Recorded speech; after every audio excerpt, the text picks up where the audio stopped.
My name is Melanie, and at 28 years old, I never expected my own mother to treat me like a cash cow. For 5 years, I paid rent on time to live in my parents' investment property. I worked hard, built my career, and never asked for handouts.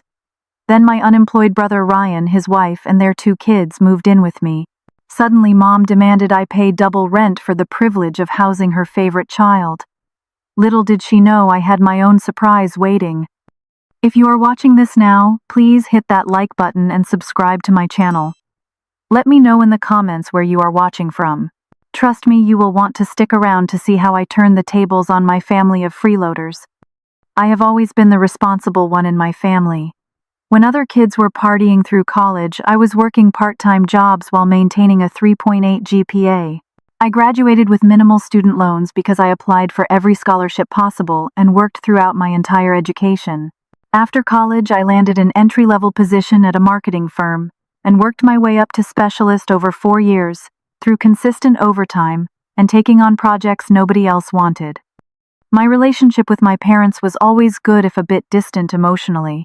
They were proud of my accomplishments but never quite as expressive about it as they were with Ryan. Still, we had a practical arrangement that worked well for both of us.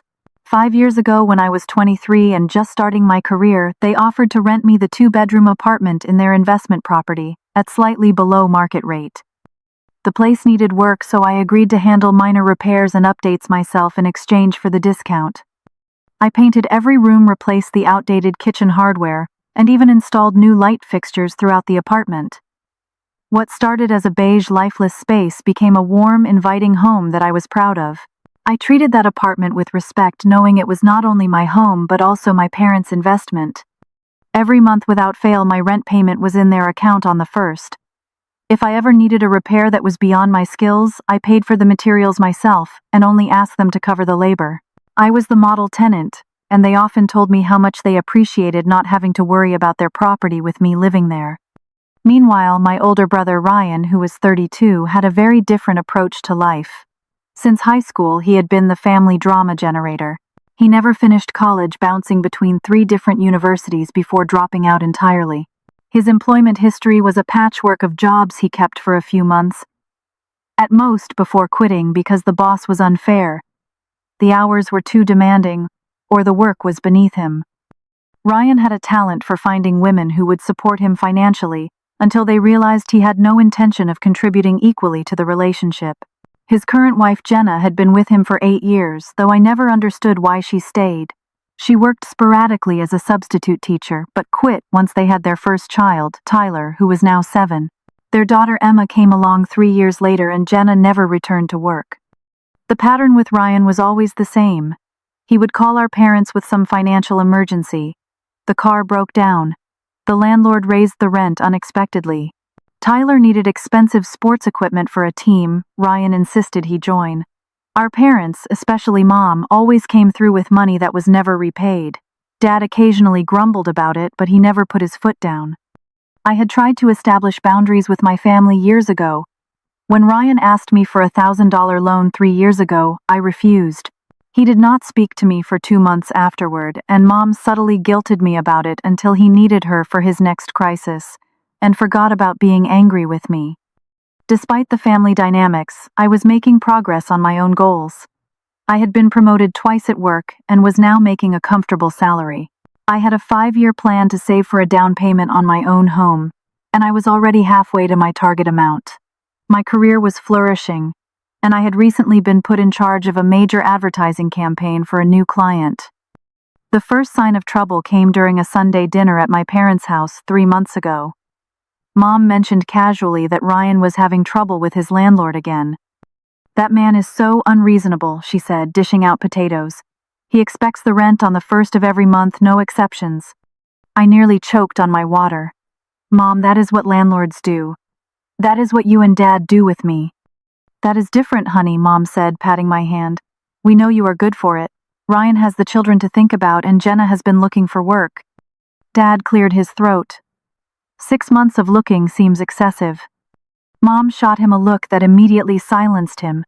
I recognized the warning signs but hoped I was wrong about where this was heading. Anyway, Mom continued, "They might need a place to stay for a little while. just until they get back on their feet. I focused on cutting my roast beef into precise pieces. That is too bad. Have they looked into affordable housing programs? We thought they could stay with you, Mom said as if I had not spoken. You have that second bedroom you use as an office. It would just be temporary. The word temporary coming from my mother regarding Ryan had lost all meaning over the years. Temporary loans became gifts. Temporary help became permanent support. Mom, I work from home 3 days a week. I need my office space. You could set up a desk in your bedroom, she suggested, as if it were the most reasonable solution in the world. Family has to help family, Melanie. I looked to Dad for support, but he was suddenly very interested in his green beans. I knew that expression. He disagreed with Mom but would not contradict her. Besides, Mom added, the children need stability. Think of your niece and nephew.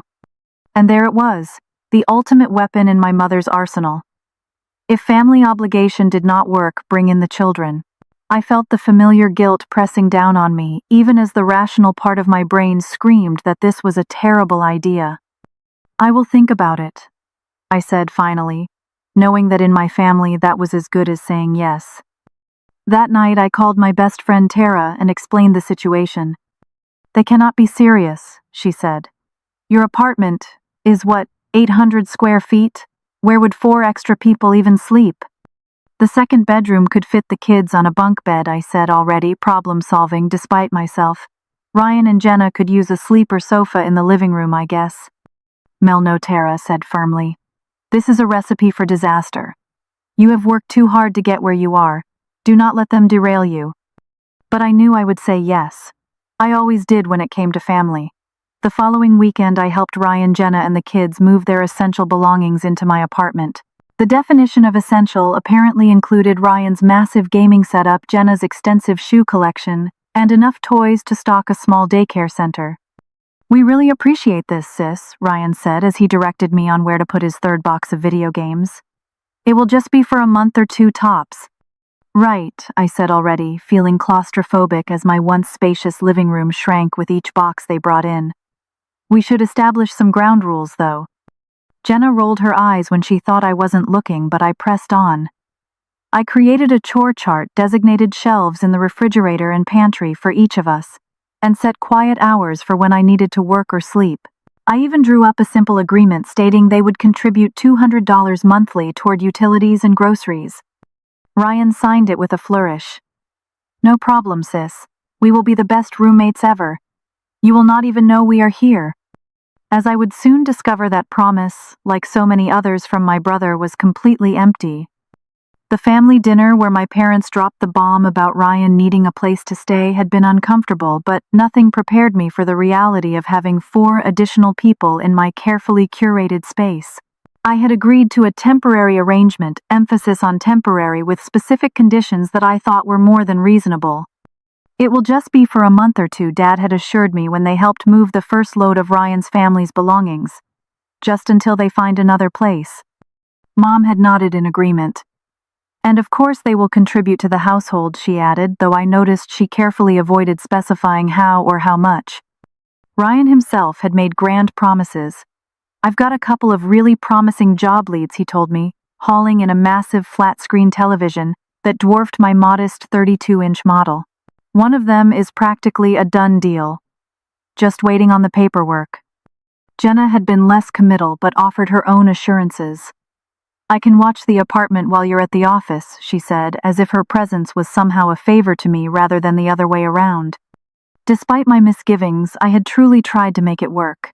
I cleared out my second bedroom, cramming my desk and work equipment into an awkward corner of my bedroom. I bought extra towels, made space in my closets, and even picked up extra groceries before they arrived. I was determined to be the bigger person and help my family through this rough patch. The night after they moved in, I called Tara to vent. They brought 3 carloads of stuff, and Ryan says there's more in storage. I told her, whispering from inside my bedroom closet so I wouldn't be overheard. Where am I supposed to put all of this? This is exactly what I was worried about, Tara replied. They're taking advantage of your good nature. Again. It's just temporary, I said, not entirely convinced myself. And their family. Your family has a strange definition of family support, Tara pointed out. It seems to only flow in one direction. I knew she was right, but I wasn't ready to admit it yet. I've made it clear that this arrangement has an expiration date. 2 months max. Tara's silence spoke volumes. The first week of cohabitation was awkward, but manageable. We danced around each other in the small kitchen, exchanged pleasantries about our days, and generally tried to maintain the illusion that this was a normal living situation. The kids were well behaved, initially clearly sensing the tension and uncertain of their place in this new environment. But as the days passed, Ryan and his family became increasingly comfortable. Too comfortable. What had started as a few bags and essential items multiplied until my storage closets were overflowing with their belongings. Boxes lined one wall of my living room labeled with permanent marker in Jenna's looping handwriting winter clothes kitchen stuff Ryan's collections. The house rules I had so carefully established began to crumble almost immediately. The first casualty was the quiet hours policy. I had explained that I needed silence from 8 a.m. to 5 p.m. on my work-from-home days, Monday, Wednesday, and Friday. By the second Wednesday, that rule had been completely forgotten. "Uncle Ryan, watch this," Tyler shouted, jumping from the couch to the love seat while I was on a video call with my entire marketing team. I hastily muted myself and closed my bedroom door, but the damage was done. My boss Diana had raised an eyebrow at the commotion. "Family staying with you?" she asked when I rejoined the call. Temporarily, I confirmed, my cheeks burning with embarrassment. "Sorry about that." The designated food shelves were the next boundary to fall. I came home one evening to find my carefully prepped meal plan ingredients for the week completely gone. In their place was a hastily scrawled note. "Needed to make dinner. Will replace soon." The replacements never appeared. The first real confrontation came when I discovered Emma had gotten into my makeup collection and used my expensive foundation and eyeshadow palettes as finger paint on the bathroom walls. "Kids will be kids," Jenna said with a shrug when I showed her the damage. "She's only 4, she doesn't know any better." "That palette cost $80, I said, trying to keep my voice level. "And I've told both children repeatedly that my bedroom and bathroom are off limits."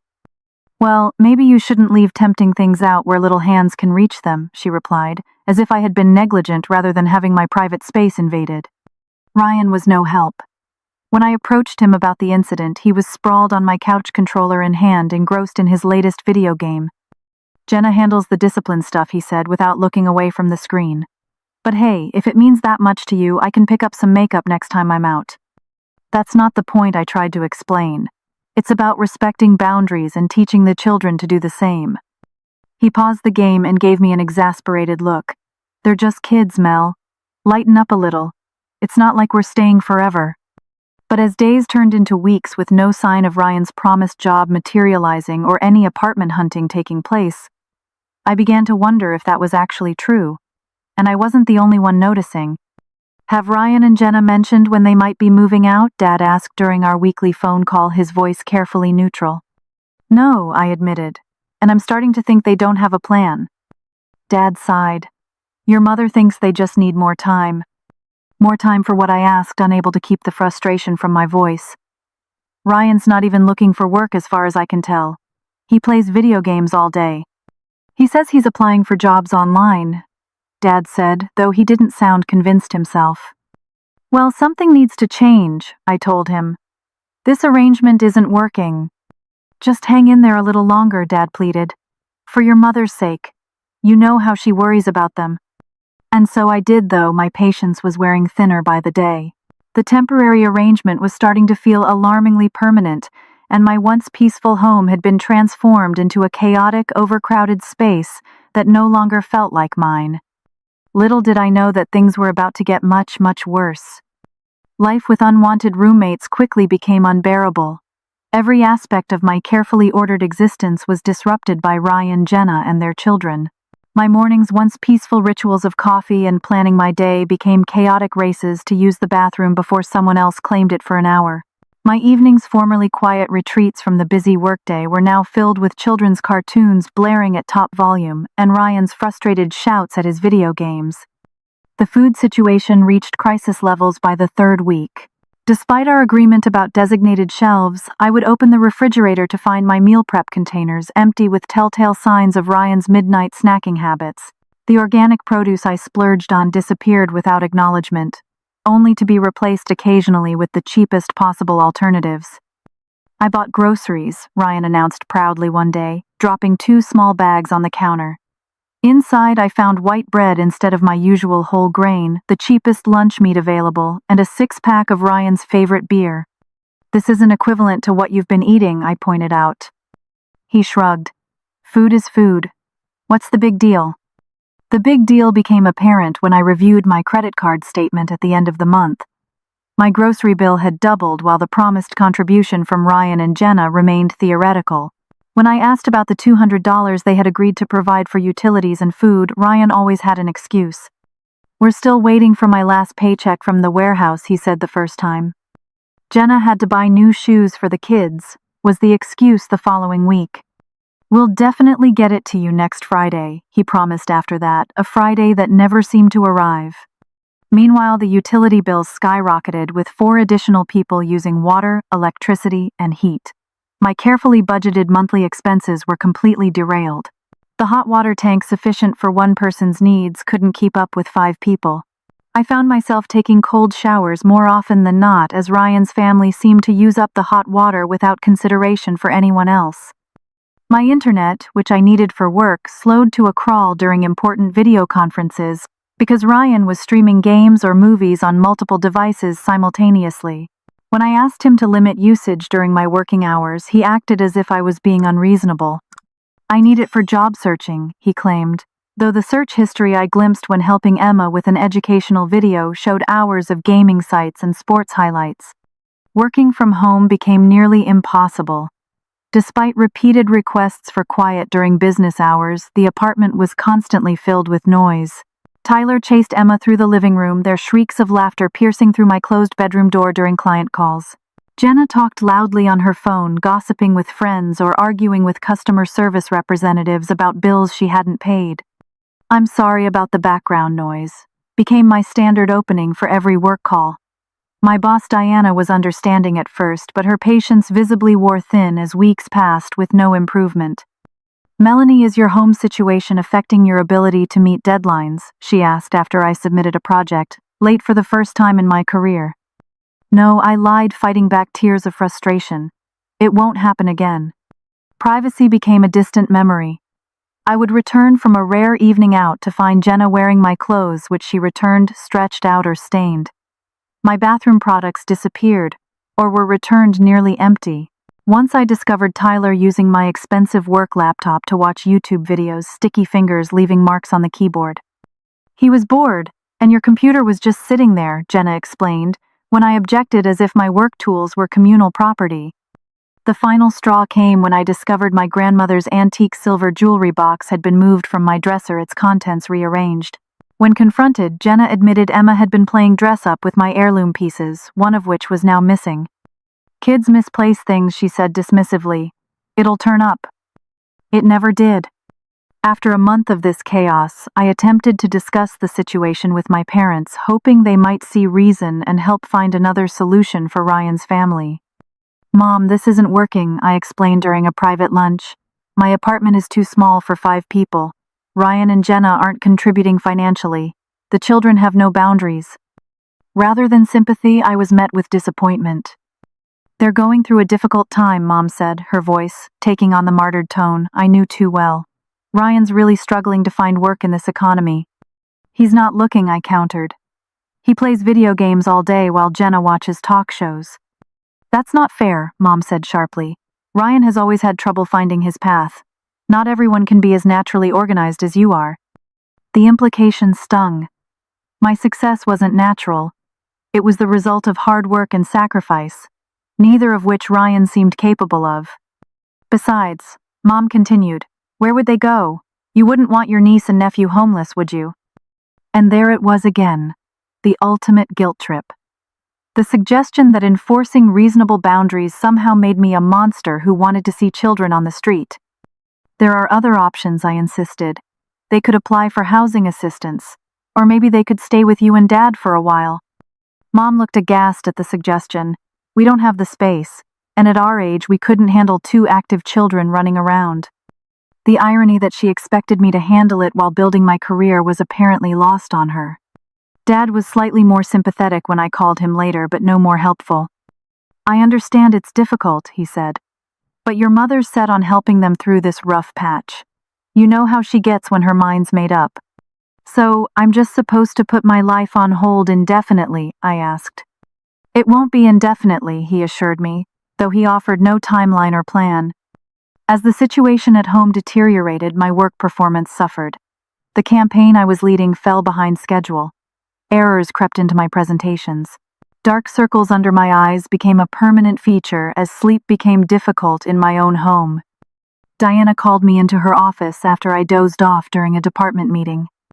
What's going on with you? She asked, concern evident in her voice. This isn't like you at all. I broke down and told her everything. The impossible living situation, my parents' enabling behavior, the financial strain. You need to fix this, she said, not unkindly. Not just for your career, but for your well-being. Sometimes family takes advantage precisely because they know you won't say no. She was right, of course. But I still didn't see a way out that wouldn't cause a family explosion. Little did I know my mother was about to light the fuse herself. 6 weeks into the temporary living arrangement, my mother decided to make an unannounced visit to check on things. I came home from work to find her sitting on my couch, Jenna beside her, both drinking tea from my special occasion mugs. Melanie, there you are, Mom said as if she had been waiting for hours, though I was actually 20 minutes early returning from the office. I thought we should talk about how things are going. My heart sank. These talks never went in my favor. Let me change first, I said, heading toward my bedroom. I nearly tripped over Tyler's toys scattered across the hallway and had to squeeze past 3 boxes of Ryan's memorabilia that had somehow migrated from the living room to outside my door. When I entered my bedroom, I found Emma napping on my bed, sticky residue from whatever she had been eating visible on my pillowcase.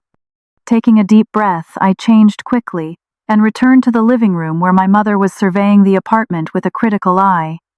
The place is a bit messy, she commented. I bit back a sarcastic response. The understatement was almost laughable. My once immaculate apartment looked like it had been hit by a tornado. Dishes filled the sink despite my repeated requests that everyone clean up after themselves. Laundry spilled out of hampers. Toys, shoes, and random belongings covered every surface. It's difficult to keep things tidy with 5 people in a space designed for 1 or 2, I said carefully. That's actually what I wanted to discuss, Mom said, setting down her tea. This arrangement clearly isn't ideal for anyone. For a moment, hope flared in my chest. Had she finally recognized the impossibility of the situation? Ryan and Jenna need more space for the children, she continued, dashing my hopes immediately. They can't keep living with all their belongings in boxes. I agree, I said cautiously. They should find their own place as soon as possible. Mom waved her hand dismissively. That's not realistic right now. Ryan's still looking for work and rents are so high. Then what do you suggest? I asked, though I was afraid I already knew the answer. Well, she said, leaning forward, your father and I have been talking. We think it would make sense for you to take the smaller bedroom and let Ryan and Jenna have the master.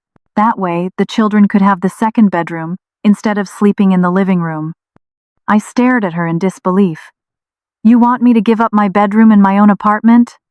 It would just be until they get back on their feet, Mom said, using the phrase that had lost all meaning.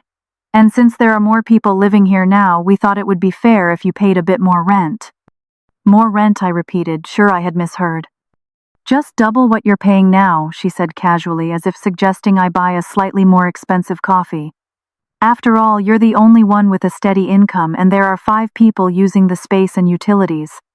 The room seemed to tilt around me. I looked at Jenna, who was studying her nails, as if this conversation had nothing to do with her. Then back at my mother, whose expression held the serene certainty of someone who expected to be obeyed without question. Let me get this straight, I said, fighting to keep my voice level. You want me to give up my bedroom, continue doing all the cleaning since no one else bothers, pay for all the groceries that everyone eats, and now pay double rent on top of that? For the privilege of living in my own apartment with people who don't respect my space or belongings. Mom's expression hardened. I think you're being selfish, Melanie. This is about family helping family. Ryan would do the same for you if the situations were reversed. The laugh that escaped me held no humor. No, he wouldn't. Ryan has never helped anyone but himself. And you've enabled him every step of the way. That's not fair, Mom protested. Fair. You want to talk about fair? My voice rose despite my efforts to stay calm. I've worked hard for everything I have. I pay my bills. I take responsibility for my life. Ryan is 32 years old and has never held a job for more than 6 months. He hasn't made a single effort to find work or another place to live since moving in here. And now you expect me to subsidize his lifestyle even more than I already am. You've always been so judgmental of your brother, Mom said, her voice taking on the wounded tone that had worked on me countless times before. He just needs a little more support than you do. A little more support, I echoed incredulously. I've been supporting him, his wife, and their children for weeks, and not one word of thanks from any of them. Not $1 of contribution to expenses. Nothing but entitlement and disrespect. At that moment, Ryan walked in a 6-pack of beer under his arm. He took in the scene, my flushed face, Mom's tight expression, Jenna's studied indifference. What's going on? He asked, dropping onto the couch and opening a beer without offering one to anyone else. Mom thinks I should pay double rent for the privilege of having you live here, I said directly. What do you think about that? Ryan shrugged. Seems fair. There are more people living here now. And what exactly are you contributing to this arrangement? I demanded. Hey, we're family, he said as if that explained everything. We help each other out. When I get back on my feet, I'll return the favor. When has that ever happened? I asked. When have you ever repaid a single thing that's been given to you? You're being dramatic, Ryan said, taking a long swallow of beer. It's not a big deal. If you can't handle having us here, just say so. I can't handle having you here, I said flatly. The silence that followed was deafening. You don't mean that, Mom finally said. You're just tired and stressed from work. No, I mean it. This situation is impossible and I'm done enabling it.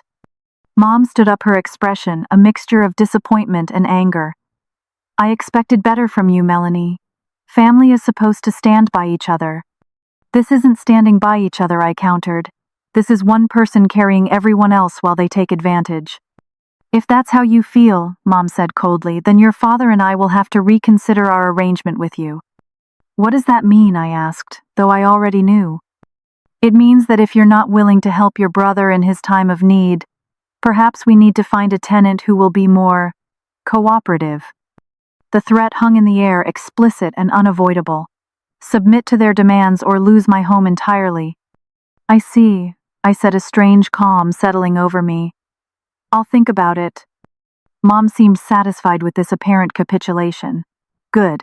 Your father and I expect your decision by the end of the week, and the increased rent starting next month.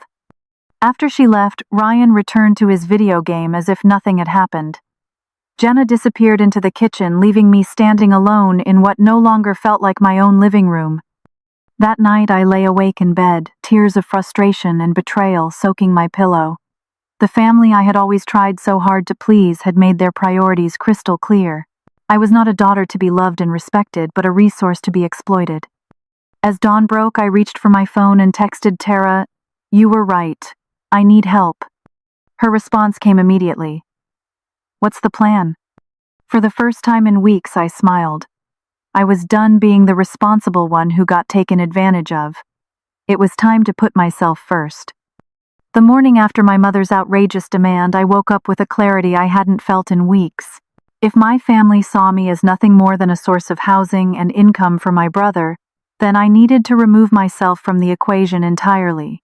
I would find my own place, without telling any of them until it was too late to stop me. First, I needed to assess my finances. I had been saving for a down payment on a house someday, but those plans would have to wait. Instead, I would use part of those savings to secure a new apartment, something affordable enough that I could continue saving, even if at a slower pace. During my lunch break at work, I created a detailed spreadsheet of my monthly income and expenses, carefully calculating how much I could afford for rent while still maintaining my emergency fund. The numbers were tight but workable, especially considering I would no longer be supporting 4 additional people. What are you working on so intently? Diana asked, pausing by my desk. Just planning my escape, I said with a small smile. Her eyebrows raised. From the family invasion. Good for you. I need to find a new place fast and move out without them knowing, I explained. Otherwise, they'll try to guilt me into staying or following me to the new place. Take tomorrow off, Diana offered unexpectedly. Use the day to apartment hunt. You've earned some personal time, and honestly, I need you functioning at full capacity again. I gratefully accepted her offer.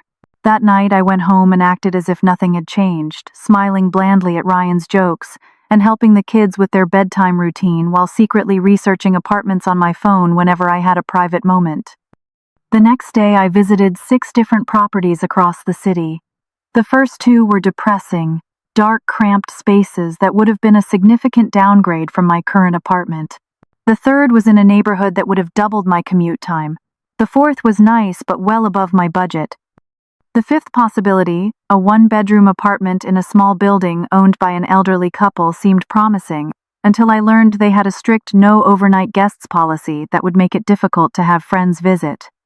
It was the 6th and final apartment of the day that gave me hope.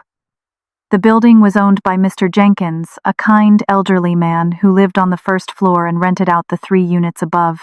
The available apartment was on the 2nd floor. A cozy 1-bedroom with hardwood floors, large windows that filled the space with natural light, and a small balcony overlooking a quiet street. My wife and I bought this building 40 years ago, Mr. Jenkins explained as he showed me around. We've always believed in being fair landlords. No surprise, rent increases prompt repairs and respect for our tenants' privacy. The rent was slightly higher than I had hoped to pay, but still within my revised budget. And something about Mr. Jenkins' straightforward kindness made me feel safe in a way I desperately needed. I'd need to move in quickly, I said. Would that be possible? How quickly, he asked. Within 2 weeks, ideally. He thought for a moment, then nodded. The apartment will be ready by next weekend. If you want it, it's yours. I signed the lease on the spot, paying the security deposit and first month's rent from my savings. As I handed over the check, I felt a strange mixture of anxiety and exhilaration. I was taking control of my life again. The next challenge was figuring out how to move my belongings without alerting Ryan and his family. I knew they wouldn't make it easy if they realized what I was doing. First, I needed to determine what was truly important to take with me. The furniture in the apartment technically belonged to my parents, so I would leave that behind. My personal belongings, clothes, jewelry, books, electronics, and sentimental items, would come with me. Everything else could be replaced over time.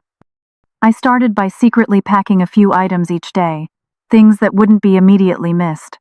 A box of winter clothes from the back of my closet, books from the bottom shelves of my bookcase, kitchen items I rarely used. I stored these boxes in the trunk of my car, or took them directly to the new apartment when I knew everyone would be out for a few hours. For larger furniture items I would need, I scoured secondhand shops and online marketplaces, finding affordable pieces I could have delivered directly to the new apartment. A comfortable but inexpensive sofa, a simple bed frame and mattress, a small dining table with 2 chairs. None of it matched my carefully curated aesthetic from before, but it would serve until I could upgrade gradually. I also took steps to protect myself financially.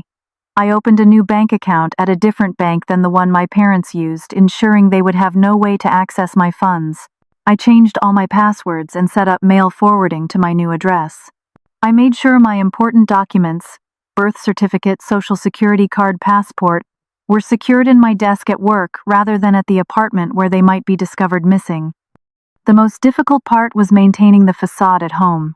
I had to pretend everything was normal, that I was still considering my mother's demand for double rent, while secretly dismantling my life there piece by piece. Have you thought about what your mother suggested? Dad asked during our weekly phone call. I'm still considering my options, I said carefully. Your mother thinks you're being stubborn, he said with a sigh.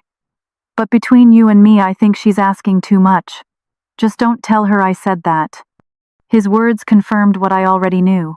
Dad disagreed with Mom, but wouldn't stand up to her, not even for my sake. I'll figure something out, I assured him. And I had just not in the way any of them expected. As the move-out date approached, I enlisted Tara's help for the final phase. She arrived early on a Saturday morning when Ryan and his family were visiting my parents. "I can't believe you're really doing this," she said as she helped me pack the last of my belongings. "I'm proud of you, but also a little shocked." "I didn't think I had it in me either," I admitted as I carefully wrapped my grandmother's remaining jewelry in tissue paper. But they left me no choice. We worked quickly loading everything into Tara's SUV and my sedan. By noon, all traces of my personal life had been removed from the apartment. All that remained were the furniture, basic kitchen supplies, and household items I was leaving behind. Before leaving, I took one last look around the place that had been my home for 5 years. Despite the current chaos, I had loved this apartment and made it my own. Now it would be Ryan's problem, and by extension, my parents'. On the kitchen counter, I left an envelope containing my keys, and a short note: "I've found my own place. Good luck." That night in my new apartment, surrounded by boxes and mismatched furniture, I felt a strange combination of emotions: grief for the relationship with my family that would never be the same, anxiety about their reaction when they discovered what I'd done, but overwhelmingly relief. For the first time in months, I was sleeping in a space that was truly mine, with no one to answer to but myself. I texted Tara before going to bed, mission accomplished. Freedom feels strange but good. Her response made me smile. "Welcome to the first day of your new life. You deserve this." As I drifted off to sleep, I wondered how long it would take my family to notice I was gone, and what chaos would ensue when they did. But for once, I didn't feel responsible for managing that chaos. It wasn't my problem anymore. The first call came at 9:15 the next morning. I watched my mother's name flash on my phone screen, took a deep breath, and let it go to voicemail. I wasn't ready for that conversation yet. I needed to finish setting up my new apartment to create a sanctuary before facing the storm. By noon, I had 5 missed calls from Mom, 3 from Dad, and a series of increasingly confused texts from Ryan. "Where are you? Did you stay at a friend's? Mom and Dad are here and freaking out. Seriously, Mel, what's going on?" I silenced my phone and continued unpacking, organizing my kitchen with the few utensils and dishes I had brought with me. Mr. Jenkins had stopped by earlier with a welcome basket containing bread, honey, and a small potted plant. His simple kindness had brought tears to my eyes. Around 3 p.m., I decided I was as settled as I could be for one day. I sat on my new sofa, took a deep breath, and called my mother back. "Melanie, where are you?" she demanded without preamble. "We've been worried sick." "I've moved out," I said calmly. "I found my own place." There was a moment of stunned silence. "What do you mean you've moved out? That's not possible. All your things are there." "No, Mom. I moved everything important yesterday while Ryan and his family were at your house. I left the furniture since it belongs to you and Dad." "But," she sputtered, clearly struggling to process this information, "you can't just leave. What about your brother? What about the children?" "They're not my responsibility," I said firmly. "They're your responsibility since you've decided to enable Ryan's behavior, and Ryan's responsibility since they're his family." "This is completely unacceptable," Mom said, her voice rising. "You had an agreement with us." "An agreement you were trying to change unfairly," I reminded her. "You wanted me to pay double rent to house Ryan and his family. That made no financial or logical sense." "We're coming over right now," she declared. "Where are you?" "No," I said simply. "I'm not telling you where I live now. I need some space from all of you. Melanie Ann Parker. You tell me where you are this instant." The use of my full name, a tactic that had worked when I was 10 but held no power over me as an adult, almost made me laugh despite the tension. "Mom, I'm a 28-year-old adult with my own life. I don't have to tell you where I live if I don't want to. And right now, I don't want to." I could hear my father in the background asking what was happening, and Ryan's voice joining the confusion. "Your father wants to speak with you," Mom said stiffly. Dad's voice came on the line, sounding tired and concerned. "Melanie, what's going on? Your mother is very upset." "I moved out, Dad. I found my own apartment where I don't have to support Ryan and his family, or pay double rent for the privilege of doing so." He sighed heavily. I understand you were upset about the rent increase, but this seems extreme. It wasn't just the rent increase, I explained. It was the complete lack of respect for my space, my belongings, and my life. It was the expectation that I would indefinitely support 4 additional people with no end in sight. It was Mom threatening to evict me if I didn't comply with her unreasonable demands. She wouldn't have actually evicted you, Dad said, though he didn't sound entirely convinced himself. It doesn't matter now, I replied. I've made my decision. I've signed a lease. I'm not coming back. What about Ryan and the kids? They're still in the apartment. That's between you and Ryan. The apartment is your property. What you do with it is your business now. There was a long pause before Dad spoke again. Your mother wants to come see your new place. Not yet, I said firmly. I need some time and space. Maybe in a few weeks if things calm down. She's not going to like that. I know, but this isn't about what she likes anymore. It's about what I need. After ending the call with my father, I turned my phone off completely and spent the rest of the day making my new apartment feel like home. I hung curtains, arranged my books on shelves, and ordered takeout from a new restaurant in the neighborhood. It was the most peaceful evening I'd had in months. The next morning, I turned my phone back on to find it overflowing with notifications.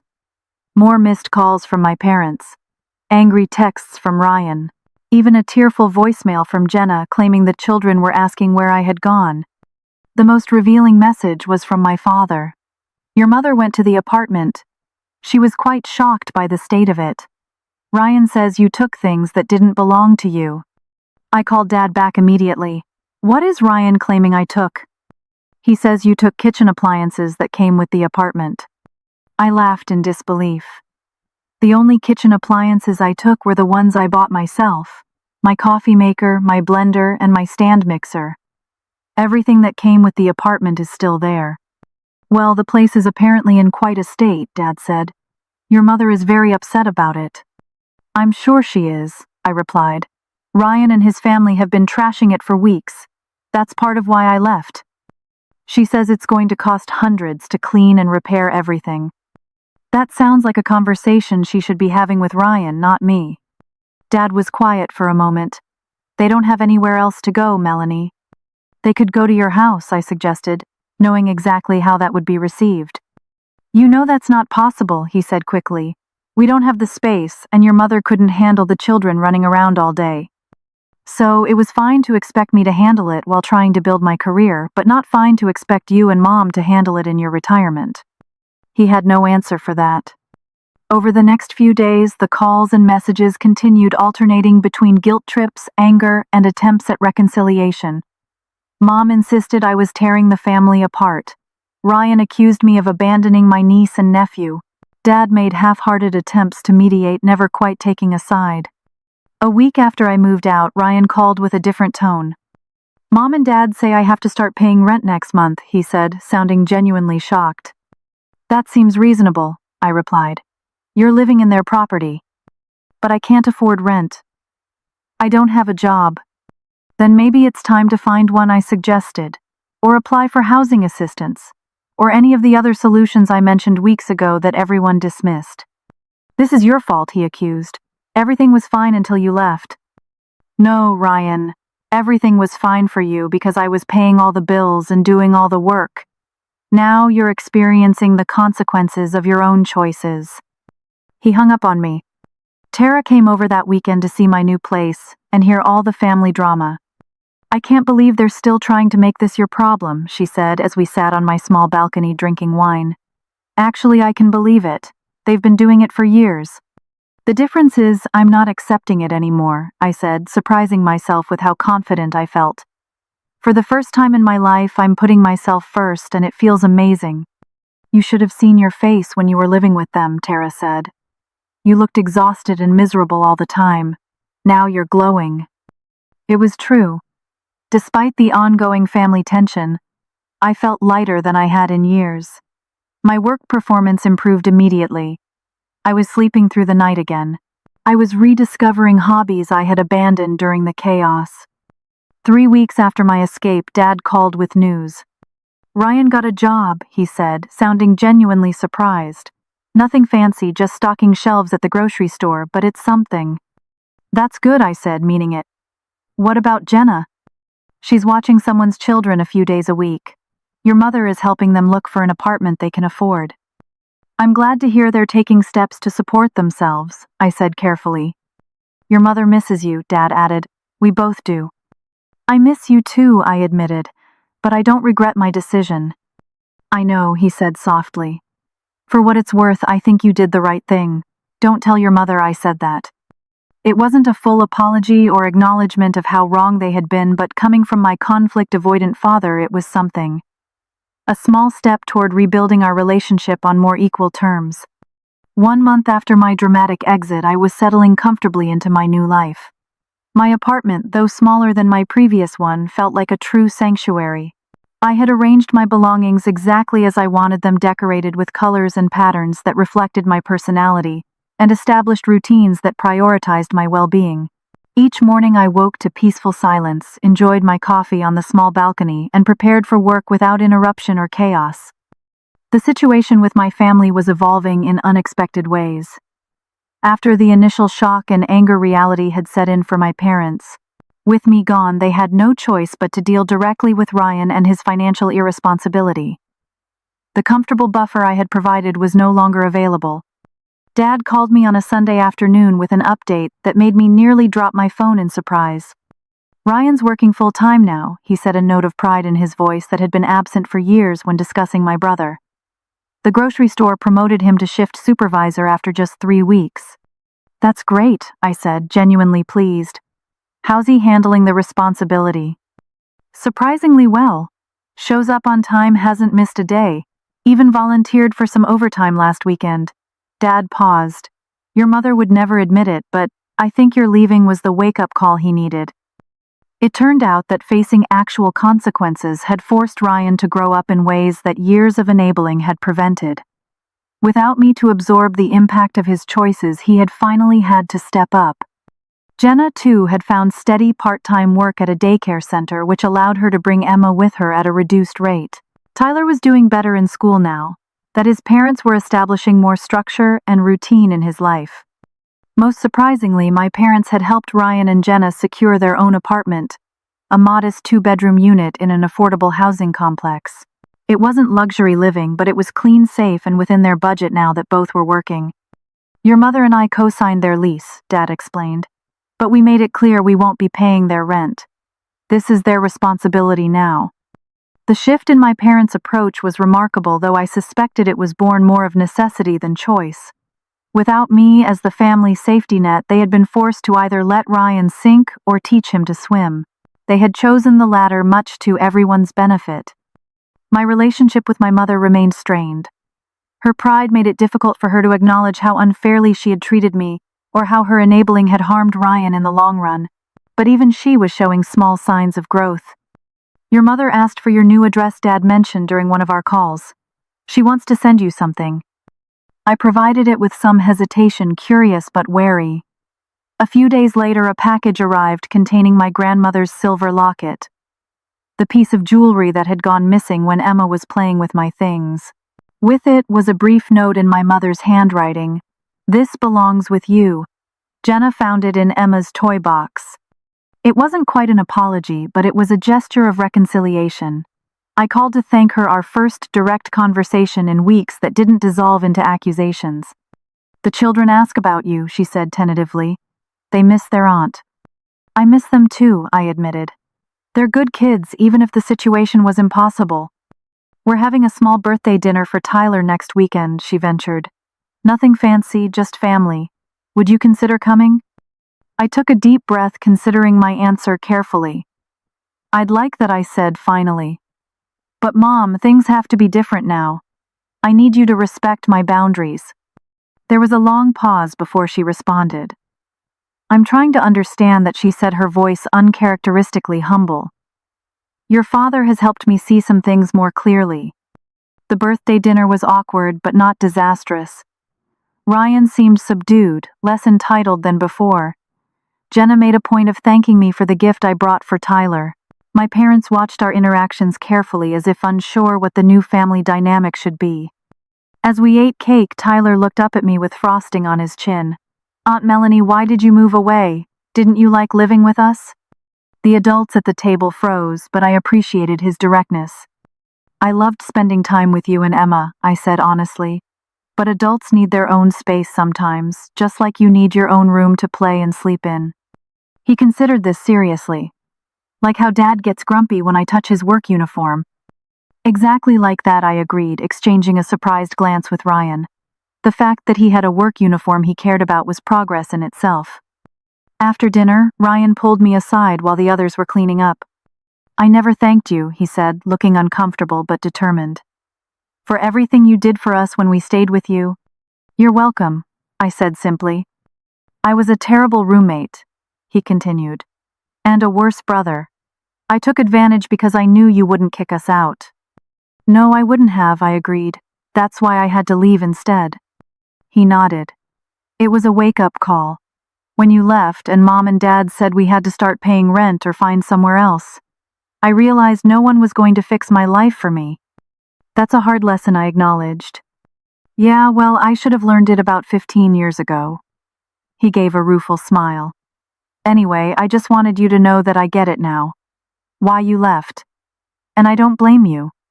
It wasn't a full accounting for years of entitled behavior, but it was a start. A recognition that things had been unbalanced and unfair. I appreciated the effort." In the months that followed, I continued to build my independent life, while cautiously rebuilding relationships with my family on new terms. I had dinner with my parents twice a month, but always returned to my own space afterward. I occasionally took Tyler and Emma for special outings, but with clear boundaries about time and expectations. At work, my career continued to flourish. The campaign I had struggled with during the family crisis became a major success once I could focus on it properly. Diana recognized my contributions with a substantial raise and increased responsibilities. "You seem like yourself again," she commented after I presented a new concept to our biggest client. "It's good to have you back." Tara remained my strongest supporter and confidant. 6 months after my move, we celebrated with a Freedom Anniversary dinner at my favorite restaurant. "To standing up for yourself," she toasted, raising her glass, "and discovering your own strength in the process." "I never thought I could do it," I admitted. "Walk away from my family, set boundaries, put myself first. It always seemed selfish." "There's a difference between being selfish and practicing self-care," Tara pointed out. "You couldn't keep setting yourself on fire to keep everyone else warm." She was right. The most surprising discovery of this journey wasn't just that I could survive without catering to my family's demands, it was that I could thrive. My career was advancing faster than ever. I was building meaningful friendships and connections. I was even dating again, something that had been impossible in the chaos of my previous living situation.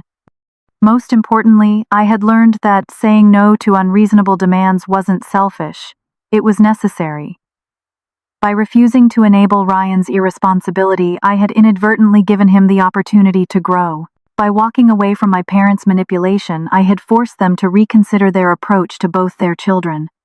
1 year after my escape, I achieved another milestone. I had saved enough to resume my original plan of buying my own home. It was a small townhouse rather than the larger property I had once envisioned, but it was mine entirely. No landlord, no family strings attached. At my housewarming gathering, I looked around at the small group I had invited: Tara and her boyfriend, a few close colleagues, including Diana, my new neighbors, and yes, my family, parents, Ryan, Jenna, and the children. All on my terms in my space, celebrating my achievement. Dad raised his glass for a toast. "To Melanie, who taught us all something about independence and courage. We're proud of you, sweetheart." Mom nodded in agreement, a gesture that would have seemed impossible a year earlier.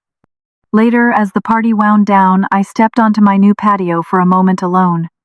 The night air was cool and refreshing, filled with possibility. I thought about how far I had come from that desperate night when I realized my family saw me only as a resource to be exploited. The journey hadn't been easy. There had been tears, confrontations, and moments of doubt. But standing there in the home I had earned through my own efforts, I felt a profound sense of peace. I had discovered my own worth, and the strength to protect it. Sometimes the most loving thing you can do for your family is to stop enabling destructive patterns. Sometimes the most loving thing you can do for yourself is to walk away from situations that harm you, even when they come wrapped in the package of family obligation.